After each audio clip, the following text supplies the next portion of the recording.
जय श्री राम। शंखनाद में आपका स्वागत है। एआई समिट में हुए कांग्रेस के अर्धनग्न प्रदर्शन को लेकर आज कांग्रेस इतनी बैकफुट पर है।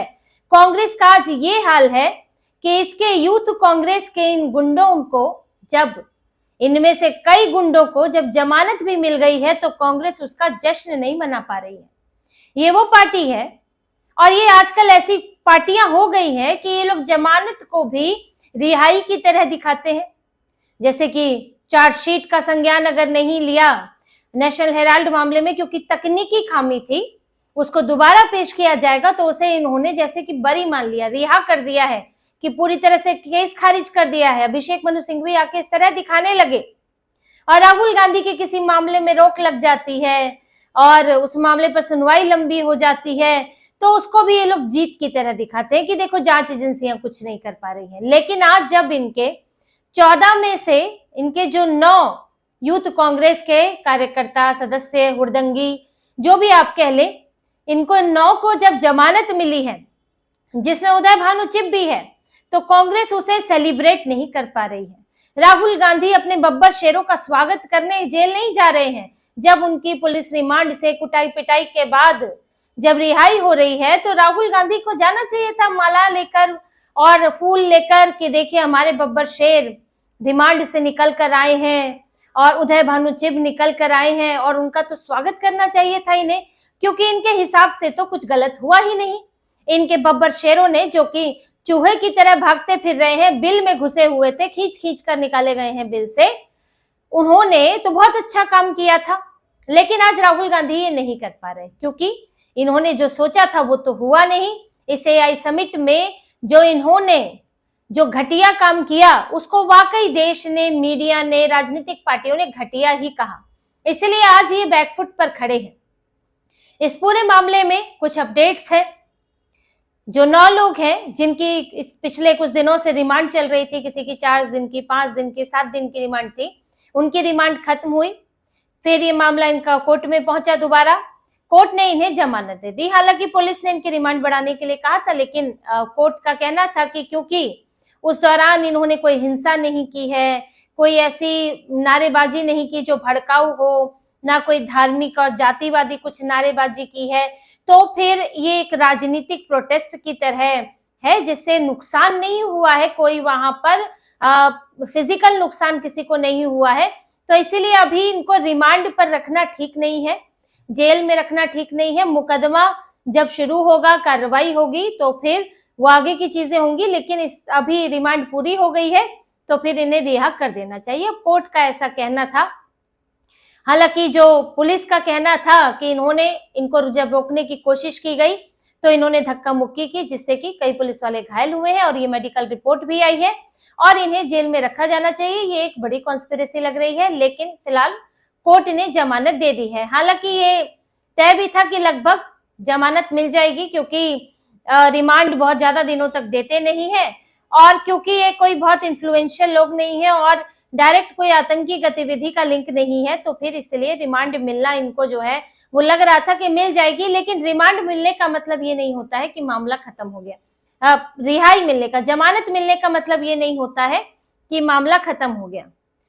कोई भी आरोपी पकड़ा जाता है, उससे पूछताछ की जाती है और जब पूछताछ पूरी हो जाती है तो उसे जमानत मिलती है, बशर्ते कि वो उमर खालिद की तरह या शर्जील इमाम की तरह खतरनाक इरादे वाला ना हो, जो कि चिकन नेक को काटना है, देश में दंगे कराने हैं, अंतर्राष्ट्रीय छवि खराब करनी है, पूरी की पूरी आतंकी मानसिकता ना हो। उमर खालिद को इसलिए जमानत नहीं मिल रही है। ट्रायल भले ही नहीं शुरू हुआ है, लेकिन यहाँ तक कि सुप्रीम कोर्ट पर जब इतना जोर लगा दिया इन्होंने कि पूरे, तो लग रहा है जैसे पूरे विश्व से ही जोर लग रहा है, ममदानी तक ने जोर लगा दिया अमेरिका से, तो भी जमानत नहीं मिल पाई, तो समझिए मामला कितना स्ट्रांग होगा।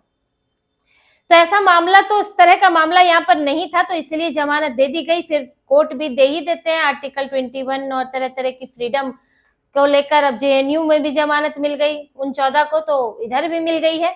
लेकिन मामला चलेगा और पुलिस अपनी आगे की तैयारी कर रही है। अभी भी इनके करीब 5 लोग हैं जो हिरासत में है, उनसे पूछताछ की जा रही है और उनसे जो ये आधी कहानी इसकी सामने आई कि कैसे यूथ कांग्रेस का पैसा इधर ट्रांसफर होने की बात सामने आई।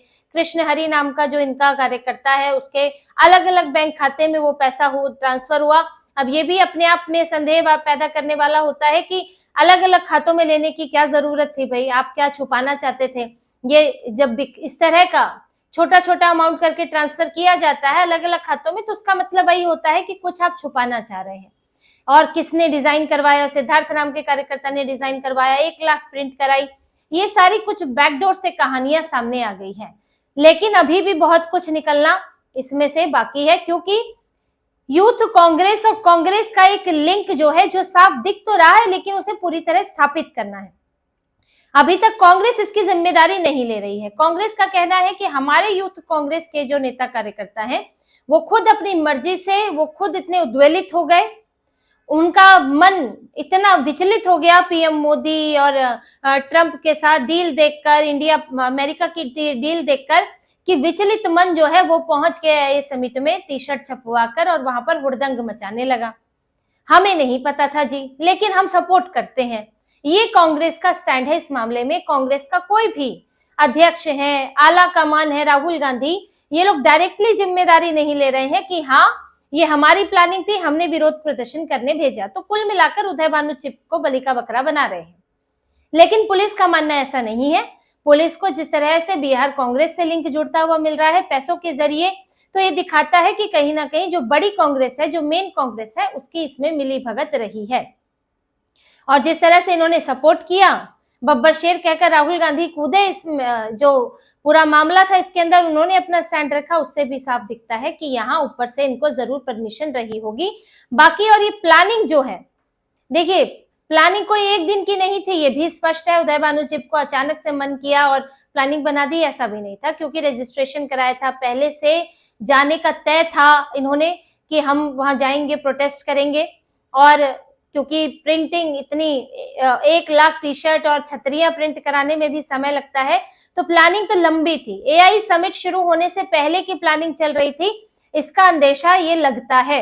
और इन्होंने क्यों इसे करना था, क्योंकि इसे एआई समिट को तो बदनाम करना, ये भारत को तो बदनाम करना इनका प्राथमिक उद्देश्य होता है।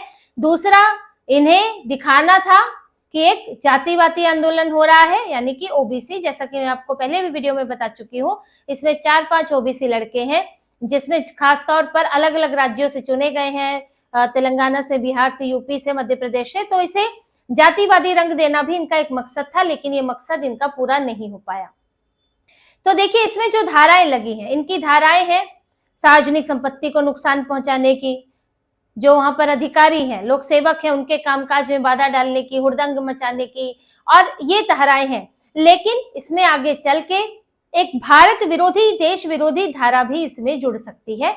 अब कोर्ट का तो शुरुआती रुख तो बड़ा नरम लग रहा है, हालांकि पुलिस का रुख जो है वो नरम नहीं है, क्योंकि देखिए ये अपने आप में ही स्वतः दिखता है कि आप इसे अगर कहते हैं कि ये राजनीतिक प्रोटेस्ट था, सरकार के खिलाफ, सरकार के किसी फैसले के खिलाफ ये लोग मात्र विरोध प्रदर्शन कर रहे थे, तो सवाल तो इसमें ये उठते हैं कि विरोध प्रदर्शन कहाँ हो रहा था। ये विरोध प्रदर्शन एआई समिट में अंतरराष्ट्रीय मंच पर हो रहा था। आपको यहाँ पर, जब यहाँ पर अंतरराष्ट्रीय स्तर पर यहाँ पर मेहमान मौजूद हैं, कई कंपनियां मौजूद हैं, उनके हेड मौजूद हैं, तो आप जब ऐसी जगहों पर विरोध प्रदर्शन करने आते हैं तो उससे एक बड़ा सुरक्षा का खतरा भी पैदा होता है और देश की छवि को नुकसान पहुंचाने की कोशिश भी होती है।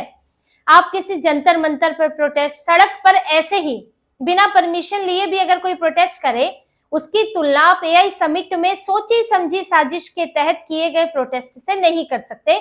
इसे ही कहकर खारिज तो कतई नहीं किया जा सकता कि ये सिर्फ एक पॉलिटिकल प्रोटेस्ट था और कुछ हुड़दंगी आए थे और वो वहां पर टी शर्ट लहराकर चले गए, अर्धनग्न होकर, नग्न तरह का प्रोटेस्ट करके वहां से निकल गए, और वो तो बस एक राजनीतिक प्रोटेस्ट करने आए थे। ये सिर्फ इतना तो नहीं हो सकता, क्योंकि इनका मंच बहुत सोच समझकर तय किया हुआ था और उससे भारत की पूरी छवि पर असर पड़ा है। तो इसमें कहीं ना कहीं देश विरोध का मामला भी है और इसमें जोड़ा भी जाना चाहिए। हालांकि किसी भी धारा के लिए आपको बड़े आधार की जरूरत होती है और पुलिस वही आधार खोज रही है। मामले की जांच चलती जा रही है। इसमें जो अभी बाकी है उनसे तो पूछताछ होगी ही, पुलिस इसमें और सबूत इकट्ठा करेगी, कांग्रेस के और लोगों से इसमें पूछताछ हो सकती है। इसके लिए जो पर्याप्त आधार खोजने के बाद और फिर ये मामला कोर्ट में चलेगा, चार्जशीट बनेगी और मुकदमा इसका चलेगा। ऐसा नहीं है कि इनको छोड़ दिया और इनकी जमानत मिल गई तो इसके लिए इनके बाद मामला ठंडा पड़ गया। मामला आगे भी जाएगा और इस पर मुकदमा चलेगा और फिर अब जो भी धाराएं तय होंगी उस धाराओं के तहत इनको सजा मिलेगी नहीं मिलेगी वो तो कोर्ट में मुकदमे के बाद है।